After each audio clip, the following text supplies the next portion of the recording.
প্রত্যেকটা মা তার সন্তানকে রক্ষা করার জন্য পৃথিবীর যে কোনো প্রান্তে ছুটে যেতে পারে, কিন্তু আজ যে মায়ের গল্প শুনবো সে নিজের প্রাণকে বাজি রেখে অন্ধকারে ঝাঁপিয়ে পড়ে।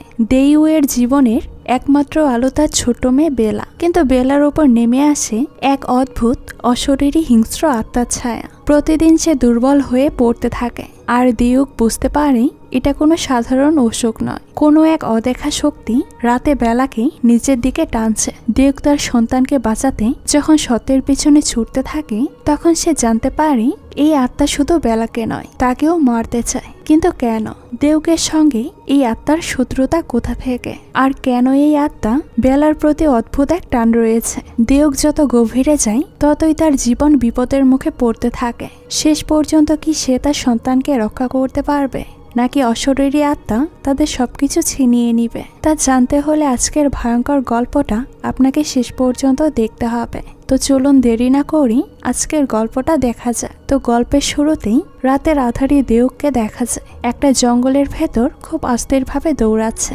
এরপর সে একটা গাড়ির সামনে এসে পড়ে। সিন কাট হলে দেখা যায় দিউক তার মেয়ে বেলার সঙ্গে এসে কথা বলছে। বেলা কোনো কিছু নিয়ে খুব মন খারাপ করে কান্নাকাটি করছিল। তাদের কথাবার্তা শুনে আমরা বুঝতে পারি দিউক কিছুদিনের জন্য তার মায়ের বাড়িতে বেড়াতে যেতে চায়, কিন্তু বেলা সেখানে যেতে চায় না বলে কান্না করছে। তবুও দিউক বেলাকে অনেক বুঝিয়ে শুনিয়ে একটা পর্যায়ে যাওয়ার জন্য রাজি করায়। দিউকের মায়ের বাড়ি ইন্দোনেশিয়ার ছোট্ট একটা গ্রামে। মূলত দিউক এই বাড়িতে অনেক বছর পর উত্তরাধিকার সূত্রে পাওয়া এসেছে।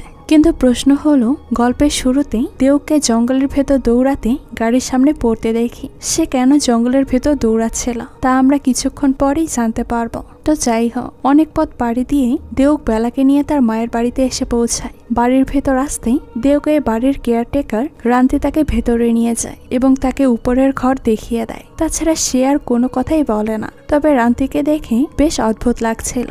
রান্তি খুব কম কথা বলে আর কেমন যেন অদ্ভুত দৃষ্টিতে তাকিয়ে থাকে। তাকে দেখে বোঝা যাচ্ছিল হয়তো তার কোনো সমস্যা আছে। কি সমস্যা তা আমরা কিছুক্ষণ পরেই জানতে পারবো। এরপর দিউক যখন উপরের রুমের দিকে যাচ্ছিল, তখন নিচে একটা মোটা শিকল দিয়ে তালা দেওয়া বদ্ধ একটা রুম দেখতে পায়। আর এটা দেখে দিউক ওই রুমের দিকে যেতে গেলে রান্তি তাকে ওই ঘরে যেতে নিষেধ করে এবং এখান থেকে দ্রুত বাইরে চলে যায়। রান্তির চলে যাওয়াটাও খুব অদ্ভুত রকম ছিল। এদিকে বেলা উপরেই তার রুমে আসলে সে খুব অস্বস্তি বোধ করে, তাই সে দৌড়ে নিচে গিয়ে তালাবদ্ধ রুমটাতে চলে যায়। এরপর সন্ধ্যা হলেই বেলা তার মায়ের সঙ্গে খেলতে বসলে দূরে একটা রকিং চেয়ারে লাল ড্রেস পরা একটা মহিলাকে দোল খেতে দেখে। কিন্তু পরক্ষণেই সে ওই চেয়ারের দিকে ভালোভাবে তাকালে আর মহিলাটাকে দেখতে পায় না। এই বিষয়টাই দিউককে বললে সে বিশ্বাস করে না। তাই বেলা তার রুমে এসে মন খারাপ করে বসে থাকে। তখন দিউক তার রুমে এসে বোঝায়, তুমি হয়তো নতুন জায়গায় এসে ভুল কিছু দেখেছ। এমনকি দিউক বেলাকে অনেক আদর করে যাতে তার মন ভালো হয়ে যায়। তো ওই দিন রাতে দিউক চলে যাওয়ার পর বেলা সোফাতেই ঘুমিয়ে পড়ে। তখন তার কোলে একটা পুতুল ছিল। সেই পুতুলটা কেউ একজন এসে বেলার কাছ থেকে নিয়ে যায়, কিন্তু বেলা ঘুমে এতটাই বিভোর ছিল যে কে তার কাছ থেকে পুতুল নিয়েছে সেটা সে বুঝতে পারে না। পরদিন সকালে বেলা তার রুমের জানালা দিয়ে বাইরে আয়ু নামের তার বয়সী একটা মেয়েকে দেখতে পায়। তাকে দেখে বেলা নিচে তার সঙ্গে কথা বলার জন্য ছুটে আসে। এদিকে বেলাকে রুমে না পেয়ে দিউক তাকে খুঁজতে বের হয়। তখন সে জানালার কাছে একটা প্রজাপতিকে দেখতে পায়। প্রজাপতিটাকে ছুতে গেলেই হঠাৎ প্রজাপতিটা কোথাও একটা উড়ে চলে যায়। তাকে আর কোথাও দেখতে পায় না। এই ঘটনাটা দিউর কাছে বেশ অদ্ভুত লাগে। শুধু তাই নয়, অদ্ভুত একরকম শক্তি যেন এসে দিউকে স্পর্শ করে যায়। অন্যদিকে বেলা এসে আয়ুর সঙ্গে খুব ভাব জমিয়ে গল্প করতে শুরু করে। তারা দুজন দুজনের সঙ্গে পরিচিত ছিল। কিছুক্ষণ পর সেখানে দিউক এসে বেলাকে দেখে সে বাবুল ফোলাচ্ছে। দিউক যখন জিজ্ঞাসা করে এটা তুমি কোথায় পেলে, তখন বেলা বলে আমার নতুন বন্ধু আয়ু আমাকে দিয়েছে। এটা শুনে দিউক জিজ্ঞাসা করে তুমি এখানে এসে নতুন বন্ধু কোথায় পেলে? তখন বেলা বলে ওই পাশের বাসায় থাকে। এ কথা শুনে দিউক তাকে আর কোনো কিছুই বলে না, বরং মনে মনে ভাবি ভালোই হয়েছে। এখানে বেলার মন টিকছিল না, সে থাকতেই চাচ্ছিল না। এখানে একজন বন্ধু পেয়ে ওর খেলার সাথী হয়েছে। এখন হয়তো কিছুদিন এখানে থাকতে পারবে। এরপর দিউক বেলাকে গোসল করানোর জন্য বাথরুমে নিয়ে আসলে কেউ একজন এসে হঠাৎ করে তাদের দরজা নক করে। দিউক বুঝতে পারে না এই অসময়ে কে এসেছে। বাইরে এসে সে দরজা খুলতেই দেখতে পায় তার পুরনো এক বান্ধবী তার সঙ্গে দেখা করতে এসেছে। কিন্তু আশ্চর্যজনক ব্যাপার হলো দেউক তার বান্ধবীকে জানায়নি সে এখানে এসেছে। তাহলে তার বান্ধবী জানলো কিভাবে যে দেউক এখানে এসেছে আর তার সঙ্গে কেনই বা দেখা করতে আসলো? বিষয়গুলো দেউক কোনো কিছু না ভেবেই তার বান্ধবীকে ভিতরে নিয়ে যায়। ভিতরে এসে দেউর বান্ধবী হারুর চারপাশের পরিবেশটাকে অস্বাভাবিক মনে হয়, তবে সে এই বিষয়টা দেউকে কোনো কিছুই বলে না। তো যাই হোক, বেলা আর আয়ু বিভিন্ন খেলাধুলা করে তাদের সময়টা বেশ ভালোই কাটাচ্ছিল। খেলা শেষ করে বেলা আয়ুকে তার রুমে ডেকে নিয়ে আসে। কখন খেলায় খেলায় বেলা সিঁড়ির রোলিং এ বসে পা নাড়িয়ে খেলা করছিল আর বারবার বেলাকে আয়ু বলছিল এখান থেকে লাফ দাও, তোমার কিছুই হবে না। আর তখনই সেখানে দেউক এসে পৌঁছায় এবং দেখতে পায় উপরে তার মেয়েই কাণ্ড করছে। এটা দেখে দেউক ভয় পেয়ে দ্রুত উপরে ছুটে যায় বেলাকে বাঁচানোর জন্য। তাকে ওই রোলিং এর উপর থেকে নেমে আসতে বলে। বেলা তার মায়ের কথা মতো নামতে না চাইলেও দেউক তাকে জোর করে নামিয়ে দেয়। তবে আশ্চর্যজনক ব্যাপার হলো দেউক এখানে বেলা ছাড়া আর কাউকেই দেখতে পায় না। তো বেলাকে এইভাবে নামিয়ে নেওয়ার জন্য বেলা তার মায়ের উপর অনেক রেগে যায় আর তার মায়ের সঙ্গে কোনো কথা না বলে দৌড়ে নিচে সেই বদ্ধরুমে চলে আসে। এখানে সবার ঢোকা নিষিদ্ধ ছিল। এখানে আসলে বেলা আয়ুকে সেখানে দেখতে পায়। তখন আয়ু বেলাকে নিয়ে গিয়ে তার মায়ের সঙ্গে পরিচয় করিয়ে দেয়। বেলাকে দেখে আয়ুর মা অনেক আদর করে আর তাকে দিয়ে একটা শর্ত নিয়ে নেয়। বেলাকে আদর করতে করতে বলে তুমি সবসময় আমার মেয়ের সঙ্গে থাকবে, ওকে ছাড়া আর কোথাও যাবে না। আর এই কথাটা শুনে বেলাও তার কথায় রাজি হয়ে যায়। সে জানায় সবসময় সে আয়ুর সাথে থাকবে এবং শুধু তার সঙ্গে খেলা করবে। তো কিছুক্ষণ পর দেউক বেলাকে খুঁজতে খুঁজতে সে বদ্ধরুমের কাছে এসে সেখানে বেলাকে দেখতে পেয়ে দ্রুত তাকে ওই রুমের ভেতর থেকে টেনে বের করে নিয়ে আসে। সেই সাথে বকাবকি করে বলে এই রুমে কখনো ঢুকবে না, এখানে ঢুকা নিষেধ, তুমি আমার কোনো কথা শোনো না কেন? তখন বেলা তার মাকে বুঝিয়ে বলে আমার কিচ্ছু হবে না, এটা আমার নতুন বন্ধু আয়ুর রুম, এখানে সে আর তার মা থাকে। এই বলে বেলা আবারও তার মায়ের হাত ছেড়ে দৌড়ে আয়ুর সঙ্গে খেলা করার জন্য বেরিয়ে যায়। তখন লাল ড্রেস পরা একটা আত্মা এসে চোখের পলকে দেউর উপর আক্রমণ করে দেয় আর দেউ কোনো কিছু বুঝে ওঠার আগেই আবারও এখান থেকে সে গায়েব হয়ে যায়। তবে এ থেকে আমরা বুঝতে পারি আয়ু আর আয়ুর মা কোনো স্বাভাবিক মানুষ নয়, তারা ছিল আত্মা। মূলত বেলা না বুঝেই আত্মাদেরকে কথা দিয়ে দিয়েছে। এদিকে বেলা আর আয়ু দুজনে মাঠে এসে রাতের বেলায় বড় একটা দোলনায় নিজেরাই দোল খেতে থাকে। এত রাতে বেলা কিভাবে বের হলো সেটা একটা প্রশ্ন। পরদিন সকালে দেউক যখন তার ঘরের ভেতর হাঁটাহাঁটি করছিল তখন সে অনুভব করে একটা আত্মা তার ভেতর দিয়ে ঢুকে বাইরে বেরিয়ে গিয়েছে। তার কাছে পুরো বিষয়গুলো খুবই অবাক লাগছিল। দেউ বেশ কিছুদিন ধরে মনে করে তাকে কোনো একটা অশুভ শক্তি বিরক্ত করছে, কিন্তু সে কাউকে চোখে দেখতে পায় না। তখন দেউক ভিতরে গিয়ে তাদের রুমে রাখা কয়েকটা ছবি দেখতে পায়। ওই ছবির কাউকেই দেউক ভালোভাবে চিনত না, যার কারণে দেউক ছবিগুলো রান্তির কাছে নিয়ে এসে তাকে দেখিয়ে বলে তারা কে, এদের সম্পর্কে বিস্তারিত জানতে চায়। তখন রান্তি ছবিতে বাচ্চা মেয়েটাকে দেখে বলে ওগুলো আয়ুর ছবি। এছাড়া রান্তি আর তাকে কোনো কিছুই জানায় না। তবে দেউকের মনে পড়ে বেলা সবসময় তার বন্ধু আয়ুর কথা তার সঙ্গে বলে। এই ছবিটা যদি আয়ুর হয় তাহলে বেলার সঙ্গে কে খেলা করে, কারণ ছবিটা ছিল বেশ পুরাতন। এ থেকে দেউকে সন্দেহ করাটা ছিল একদম স্বাভাবিক। এরপর দেউক আবারও বেলাকে বাইরে একা একা খেলা করতে দেখে। সবচেয়ে মজার বিষয় হলো বেলা সবসময় আয়ুর পাশাপাশি থাকে, কিন্তু আয়ুকে কেউই দেখতে পায় না, শুধুমাত্র বেলা দেখতে পায়। অর্থাৎ আয়ু আর কাউকে নয়, শুধুমাত্র বেলাকে দেখা দেয়। এরপর রাতে দেউক বেলাকে ঘুম পাড়িয়ে দিলে সে হঠাৎ করে একটা অদ্ভুত রকম শব্দ শুনতে পায়। এটা কিসের শব্দ দেখার জন্য বাইরে বের হলে সে কাউকেই কোথাও দেখতে পায় না। আর একটু নিচে খোঁজাখুঁজি করলে সে দেখতে পায় রকিং চেয়ারে কোনো একটা মহিলা বসে নিজেকে নিজে বাতাস করছে। এটা দেখে দেউ তার রুমের দিকে চলে যায়। পরক্ষণে সে হঠাৎ করে একটা হুইল চেয়ার দেখতে পায়। এখানে এই সময় হুইল চেয়ার কি করে আসলো দেউ সেটা বুঝতে পারে না, যার কারণে হুইল চেয়ারের কাছে যেতেই এবং হুইল চেয়ারটাকে স্পর্শ করতেই ওই লাল পোশাক পরা আত্মাটা তার দিকে চিৎকার করে ওঠে, যেটা দেখে দেউক ভয় পেয়ে দৌড়ে তার রুমে চলে আসে। এই ঘটনায় দেউক এতটাই ভয় পায় যে সেও মনে করে তার জন্য এই বাড়িতে থাকা ঠিক নয়। তাই সে পরের দিন তাদের ব্যাগপত্র গুছিয়ে নিয়ে এই বাড়ি ছেড়ে চলে যেতে চায়। কিন্তু তখন ঘটে উল্টো আরেকটা ঘটনা।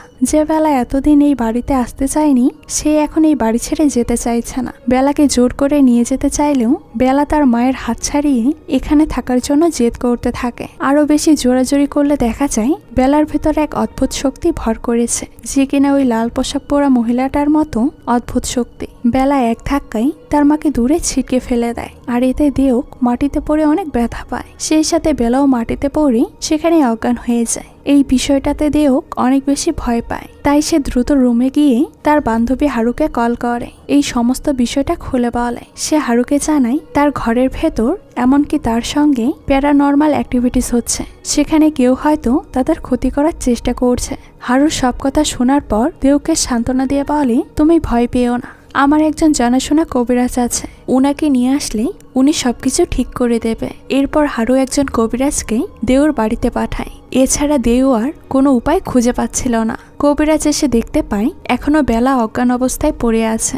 সে বেলার মাথায় হাত দিয়ে বুঝতে পারে তার সঙ্গে আত্মাদের কোনো অ্যাক্টিভিটিস হয়েছে, সে আত্মাদের সঙ্গে চুক্তিবদ্ধ।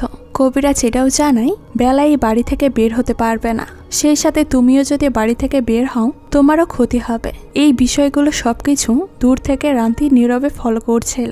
এদিকে বেলাকে দেখা যায় সে একটা গানের শব্দ শুনতে পেয়ে ধীরে ধীরে নিচে নেমে আসে। কাউকে একটা গান গাইতে শোনে, আর সেই গানটা বেলা তার থেকে শিখেও নেয়। এরপর হঠাৎ করে আচমকা বেলা জেগে ওঠে, অর্থাৎ এতক্ষণ বেলা স্বপ্ন দেখছিল এবং ফাইনালি বেলার অজ্ঞান থেকে জ্ঞান ফিরে। এরপর বেলা অদ্ভুতভাবে সেই গানটা আবার নিজে নিজেই গাইতে থাকে।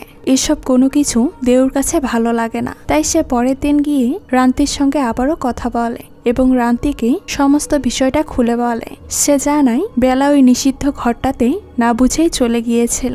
দেউক জানতে চায় সেখানে এমন কি আছে যে ঘরটাকে নিষিদ্ধ করা হয়েছে, কিন্তু এই কথা শুনে রান্তি কোনো কিছুই বলে না, কারণ সেখানে হঠাৎ করেই হাঁটতে হাঁটতে বেলা চলে আসে। তখন দেউক গিয়ে বেলার কাছে জিজ্ঞাসা করে, তুমি আয়ুর মার সঙ্গে কি কথা দিয়েছ? তখন বেলা সরল মনে তার মাকে জানায় সে আয়ুর মাকে বলেছে সেই বাড়ি ছেড়ে কখনো যাবে না, এমনকি তার মেয়েকেও কখনো একা থাকতে দিবে না। এসব কথা শুনে দেউক অনেক অবাক হয়ে যায়, তাই সে আয়ুর নাম ধরে জোরে জোরে চিৎকার করে তাকে ডাকতে থাকে, সাথে কান্না করে বলে, আয়ু তুমি আমার মেয়েকে আর বিরক্ত করো না, ওকে বাঁচতে দাও, ও তো কারোর কোনো ক্ষতি করেনি। এতক্ষণে দেউক বুঝে গিয়েছে এই আত্মারা যে করেই হোক বেলার ক্ষতি করবে। অন্যদিকে বেলা তার মার এসব আচরণে অনেক বিরক্ত হয়ে যায়, তাই সে তার মায়ের কাছ থেকে দৌড়ে আবারও সেই নিষিদ্ধ রুমের ভেতরে চলে আসে। বেলাকে আর ওই রুমে যাওয়ার জন্য আটকাতে পারে না। পরিস্থিতি খারাপ দেখে দেউ অনেক রিকোয়েস্ট করে বেলাকে ওই নিষিদ্ধ রুম থেকে বের করে। এরপর দেউ কি করবে কোনো কিছুই বুঝতে না পেরে তার বন্ধু বাগাসকে ফোন করে আর এখানে ডেকে পাঠায় এবং তার মেয়ের সম্পূর্ণ ঘটনাটা খুলে বলে। দেউর কল পেয়ে কিছুক্ষণের ভেতর বাগাস এই বাড়িতে এসে পৌঁছায় এবং ফ্রেশ হওয়ার জন্য সে মুখ হাত পা ধুয়ে যখন আয়নার দিকে তাকায় তখন বাগাস তার চেহারার জায়গায় এক ভয়ঙ্কর আত্মাকে দেখতে পায়। চোখ মুখ খুবই বিকৃত অবস্থায় ছিল। এসব দেখে বাগাস অনেক ভয় পেয়ে যায় আর দ্রুত আবারও মুখে পানি দেয়। এরপর সে স্বাভাবিক হলে মনে করে হয়তো এগুলো তার ক্লান্তির কারণে হ্যালুসিনেশন হচ্ছে। এদিকে দেউক বসে না থেকে ইন্টারনেটে এই অশরীরী শক্তির আত্মা সম্পর্কে বিভিন্ন কিছু সার্চ করে জানতে থাকে, যাতে করে সে এই বাড়ি থেকে দুষ্ট আত্মাদেরকে তাড়াতে পারবে এবং তার মেয়েকে আগের মতো সুস্থ স্বাভাবিক গড়ে তুলতে পারবে। তার এসব রিসার্চ করার মাঝখানে একটা প্রজাপতি এসে আবারও তার ল্যাপটপের সামনে পড়ে। যখন সে প্রজাপতিটাকে ধরতে যায় তখন আবারও প্রজাপতিটা কোথাও যেন গায়েব হয়ে যায়। ওই যে সেদিন জানালার কাছে যেমন প্রজাপতি দেখেছিল ঠিক তেমন। এরপর সে ওই রাতে বেলার মুখে আবারও গান শুনতে পায়। এটা শুনে দেউক ধীরে ধীরে মোমবাতি নিয়ে তার রুমের দিকে নেমে আসে আর এবার সে কোনো কিছু ভয় না করে ওই বদ্ধ রুমের ভেতরে নিজেই ঢুকে যায় আর সেখানে গিয়ে বেলাকে দেখতে পায়। বেলার সাথে আয়ু আর তার প্রেগনেন্ট মাও ছিল। দেউক তখন বেলাকে গিয়ে এতক্ষণ যে গানটা গাইছিল সেটা গাইতে বলে, কিন্তু বেলা এখন আর তার মাকে কোনো গান গেয়ে শোনায় না। তো যাই হোক, বেলাকে উপরে আনার পর দেউক তাকে একটা ফটো অ্যালবাম দেখায় আর সেখানে আয়ু আর তার মার ছবিও দেখায়, কিন্তু বেলা এগুলোর কোনো কিছুই বুঝতে পারে না। তাই সে অ্যালবামগুলোর দিকে তাকিয়ে তেমন কোনো পাত্তাই দেয় না, যার কারণে ওই কবিরাজকে দেউক আবার ডেকে পাঠায়। কবিরাজ এই বাড়ির ভেতরে ঢোকার সময় তার সঙ্গে দরজায় রান্তির দেখা হয়। সে তার দিকে অদ্ভুতভাবে তাকিয়েছিল, তার চাহনি স্বাভাবিক ছিল না। কবিরাজ এসে আজ বেলার হাতের আঙ্গুল চাপ দিয়ে জানার চেষ্টা করে তার ঠিক কি হয়েছে। তখন সে আয়ুদের কিছু ভয়ানক অতীত দেখতে পায়। ফ্ল্যাশব্যাকে দেখা যায় আয়ু আর তার মার সমস্ত ঘটনা। আয়ুর মা রান্তি আর তার বাবা শাস্ত্রী, তাদের তিনজনের সংসার খুবই ভালো চলছিল। তারা এই বাড়িতেই থাকতো। তবে তারা জানতে পারে কিছুদিনের ভেতর আবারও তাদের পরিবারে নতুন মেহমানের আগমন ঘটবে, অর্থাৎ রান্তি প্রেগনেন্ট। ওই সময় শাস্ত্রী খারাপ আত্মাদের সঙ্গে চুক্তি করে আর তার প্রেগনেন্ট ওয়াইফকে চাকু দিয়ে কুপিয়ে হত্যা করে, আত্মাদের কাছে তাকে সমর্পণ করে। পাশে আয়ু থাকায় সে ওই ছোট্ট মাসুম বাচ্চাটাকেও ছাড়ে না, তাকেও তার মার সঙ্গে কুপিয়ে শেষ করে দেয়। এরপর থেকে ওই আত্মাগুলো খারাপ আত্মাদের সঙ্গে মিশে এই বাড়িতে যারা আসে তাদের ক্ষতি করার চেষ্টা করে। তাদের দল ভারী করার জন্য সাধারণ মানুষকে দিয়ে কথা দিয়ে নেয় যেন তারা এই আত্মাদের সঙ্গে থাকতে রাজি হয়। এসব কিছু জানার পর বেলা কবিরাজকে ছুঁড়ে অনেক দূরে ফেলে দেয়। মূলত বেলার ভেতর আত্মারাই কাজ করেছে, আর এসব কিছু জানতে পেরেই দেওক কি করবে কোনো কিছুই বুঝতে পারে না। তাই কবিরাজ চলে যাওয়ার পর দেওক আবারও রান্তির কাছে আসে আর জিজ্ঞাসা করে, আপনি আমার কাছ থেকে কি লুকোচ্ছেন? বাড়ির পাশে ওখানে একটা কবরস্থান আছে, সেখানে কারা আছে? কে এই বাড়ির রহস্য? কিন্তু এবারও দেখা যায় রান্তি দেউকের কোনো কথার উত্তর দেয় না। মূলত রান্তি সবকিছু জানা সত্ত্বেও সে এসব কিছু গোপন করে রাখছে। তাহলে কি এই রান্তি সেই দুষ্ট আত্মা যাকে মেরে ফেলা হয়েছিল? তাহলে তাকে সবাই কিভাবে দেখতে পায়? এদিকে বেলা আয়ুর সঙ্গে খেলা করার জন্য আবারও তার কাছে আসে। তারা যখন দুজন খেলা করছিল হঠাৎ সে শুনতে পায় কেউ যেন গান গাইছে। এই গান শুনেই তারা দুজনেই তাদের খেলা বন্ধ করে দেয়। কোথা থেকে এই গান আসছে সেটা জানার জন্য বেলা দ্রুত তার মায়ের কাছে আসে আর তাকে জিজ্ঞেস করে, তুমি কি গান বাজাচ্ছিলে? কিন্তু দেউক সেটা অস্বীকার করে না। মূলত দেউক ল্যাপটপে গানটা বাজাচ্ছিল, কারণ সে এই গানটা অনেক আগেই বেলার মুখে শুনেছিল। তাই সে এখন বেলার রিয়াকশন দেখতে চায়। এই গানটা বেলার কাছে একবার সে শুনতে চেয়েছিল এবং শিখতেও চেয়েছে, কিন্তু বেলা তাকে এই গানটা কখনোই শোনায়নি। তবে বেলা এসে এবার রাগ করে তার মাকে বলে, তুমি আর কখনো এই গানটা বাজাবে না। এই ঘটনার জন্য বেলার অনেক মন খারাপ হচ্ছিল। অন্যদিকে রাতে বাগাস গাড়ি নিয়ে আসলে হঠাৎ করে গাড়ির স্টারিং এ তার হাতের উপর কোনো একটা মহিলা যেন হাত রাখে। সে মহিলাটার দিকে তাকালেই দেখতে পায় তার মুখটা সম্পূর্ণ চুল দিয়ে ঢাকা আর মহিলাটা লাল রঙের ড্রেস পরে আছে। এটা দেখে বাগাস অনেক ভয় পেয়ে যায়। প্রশ্ন হলো, বাগাস এই মহিলার কি ক্ষতি করেছে যে আত্মা তার পিছনে পড়ে আছে? এর উত্তর আমরা একটু পরেই জানতে পারবো। তো পরক্ষণেই বাগাস তার পাশের সিটে তাকালেই আর কাউকেই সেখানে দেখতে পায় না। সে দ্রুত আবারও বাড়ির ভেতরে এসে জোরে জোরে দেউককে ডাকতে থাকে। ভেতর থেকে দেউক বাগাসের ডাক শুনে দ্রুত বেরিয়ে আসে দরজা খোলার জন্য, কিন্তু সে দরজায় বাগাসকে নয় বরং আয়ুর মায়ের আত্মাকে দাঁড়িয়ে থাকতে দেখে। এটা দেখে সে ভয় পেয়ে চিৎকার করে তার মুখ লুকিয়ে নেয়। তখন বাগাস এসে তাকে ধরে সান্ত্বনা দিলেও দেউক স্বাভাবিক হতে পারে না। সে বারবার ওই আত্মাটার কথা বলতে থাকে, কিন্তু তখন চারপাশে কাউকে আর দেখা যায় না। হঠাৎ করে দেউক বেলার রুমে দৌড়ে আসে আর দেখে এই বিপদে তার মেয়ে ঘরে আছে কিনা, ওই আত্মাটা তার মেয়েকে সঙ্গে করে বাইরে কোথাও নিয়ে গিয়েছে কিনা। তো দেউক বেলার রুমে আসলে দেখে সে ঘুমিয়ে আছে। তখন দেউক তাকে ঘুম থেকে ডেকে উঠালে বেলা তার মায়ের প্রতি আরো বেশি বিরক্ত দেখায়, কিন্তু মায়ের মন তো অল্পতেই অস্থির হয়ে ওঠে। এদিকে বাগাস আবারও নিচে খাবার খেতে আসলে হঠাৎ করে একটা রুমের দরজার কাঁচ ভেঙে তার গায়ের উপর এসে পড়ে। মূলত এটা তার সঙ্গে ওই আত্মাটা করেছে। আত্মাটাই ঘরের কাঁচ ভেঙে বাগাসের উপর ফেলেছে। এরপর সে ভিতরে আসলেই দেউক দেখতে পায় বাগাসের অনেকটা হাত কেটে গিয়েছে। তাই সে হাতে দ্রুত ব্যান্ডেজ করে দেয়। এখানে বাগাসের প্রতি আত্মার আক্রমণ শেষ হয়নি। বাগাস যখন রাতে ঘুমোচ্ছিল তখন সে অনুভব করে ওপর থেকে আত্মাটা এসে তার উপর বাজেভাবে আক্রমণ করছে। এটা দেখে বাগাস ঘুমের ঘরে চিৎকার করে উঠে বসে। বাগাস এরপর এতটাই আতঙ্কিত হয়ে যায় যে সে পুরো ঘর সব জায়গায় তন্ন করে আত্মাটাকে খুঁজতে থাকে, কিন্তু সে আর কাউকেই দেখতে পায় না। এরপর এখানেই যত যা কিছু হয়ে যাক না কেন দেউক আর এখানে থাকতে চায় না। তাই পরের দিন সকালে দেউক তার ব্যাগপত্র জামা কাপড় সব গুছিয়ে নিচ্ছিল। এমন সময় দেউর হাতে ছোঁয়া লেগে টেবিলের ঘড়িটা নিচে পড়ে যায়। যখন সে ঘড়িটা নিচে থেকে তুলতে যায় তখন বেডের নিচে একটা বক্স দেখতে পায়। বক্সের ভেতর কি আছে সেটা জানার জন্য দেউক বক্সটাকে বাইরে বের করে নিয়ে আসে। এরপর ধীরে ধীরে বক্সটা খুললে সেখানে কিছু পুরনো দিনের নিউজ পেপার দেখতে পায়। ব্যাপার হলো নিউজ পেপারে রান্তির ছবি দিয়ে নিউজ করা হয়েছিল।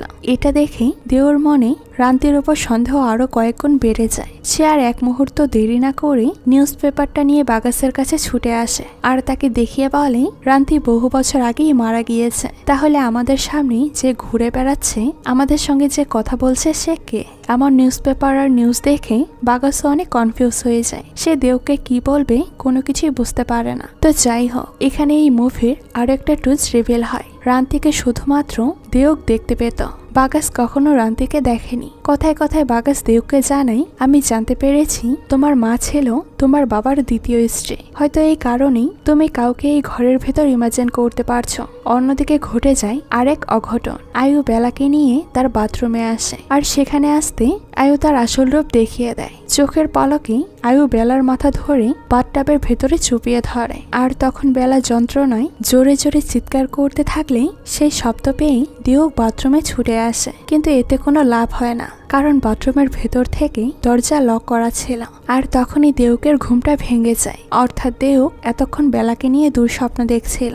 এত কিছু আর দেউক সহ্য করতে না পেরে ওই রাতে হাতে একটা মোমবাতি জ্বালিয়ে তার মেয়ে বেলাকে খোঁজার জন্য আর এই ঘটনার পেছনে আসল রহস্য কি তা জানার জন্য বাড়ির পেছনের কবরস্থানে ছুটে আসে। আর সেখানেই এই লাল ড্রেস পরা আত্মাটাকে সে আবারও দেখতে পায়। আত্মার পেছনে তার মেয়ে বেলা দাঁড়িয়েছিল। মুহূর্তের ভেতর আত্মাটা গিয়ে দেউকের ওপর অ্যাটাক করে দেয়। তবে দেউক অনেক চেষ্টা করে এই আত্মাটার কাছ থেকে নিজেকে ছাড়িয়ে নিয়ে আসে। সে হুইল চেয়ার দিয়েই আত্মাটাকে আঘাত করে। তখন আবারও হঠাৎ করেই অ্যাম্বুলেন্সের শব্দ শুনে দেউকের ঘুম ভেঙে যায়। সে দরজা খুলে দেখে তার হাজব্যান্ড আলেক্সা তাকে নিতে এসেছে। মূলত গত বছর একটা অ্যাক্সিডেন্টেই তাদের মেয়ে বেলা মারা যায়। আর তারপর থেকে বেলার শোকে দেউক মানসিক ভারসাম্য হারায়। তখন থেকে সে মনে করতে থাকে বেলা সবসময় তার সঙ্গে আছে। দেউক জঙ্গলের ভেতর থেকে একা দৌড়াচ্ছিল। এরপর সে একটা গাড়ির সামনে এসে পড়ে। মূলত এর আগেও দেউর হাজবেন্ড তাকে মানসিক হসপিটালে পাঠানোর চেষ্টা করেছে, কিন্তু সে কোনোভাবেই পারেনি, কারণ সে তার মায়ের পুরাতন বাড়িতে এসে একা থাকা শুরু করেছে। দেউক যে বেলাকে দেখতে পেত এটা সম্পূর্ণই তার কল্পনা ছিল। সে মূলত একা একাই সবসময় বেলা তার পাশে আছে এটা মনে করে কথা বলতো। এই বাড়িতে যেহেতু আত্মাদের প্রভাব আছে, তাই বাগাস এখানে আসায় আত্মারা বাগাসকেও বিভিন্ন সময় বিরক্ত করেছে। আর এরপর দেখা যায় আলেক্সা জোর করে দেউককে হসপিটালে ডক্টর দিয়ে ধরে নিয়ে যায়। দেউককে নিয়ে যাওয়ার পর ওই বাড়িতে সবাইকে একসঙ্গে দেখা যায়, বেলা, আয়ু, রান্তি আর ওই লাল ড্রেস পরা আত্মাটাকে। আর এখানেই আজকের এই গল্পটা শেষ হয়। কিন্তু আপনাদের কাছে দেউক আর বেলার এমন রহস্যময় গল্পটা কেমন লেগেছে সেটা কিন্তু অবশ্যই কমেন্ট করে জানাবেন। আজকে এই পর্যন্তই, দেখা হচ্ছে নতুন কোনো ভিডিওতে। সেই পর্যন্ত সবাই ভালো থাকবেন। আল্লাহ হাফেজ।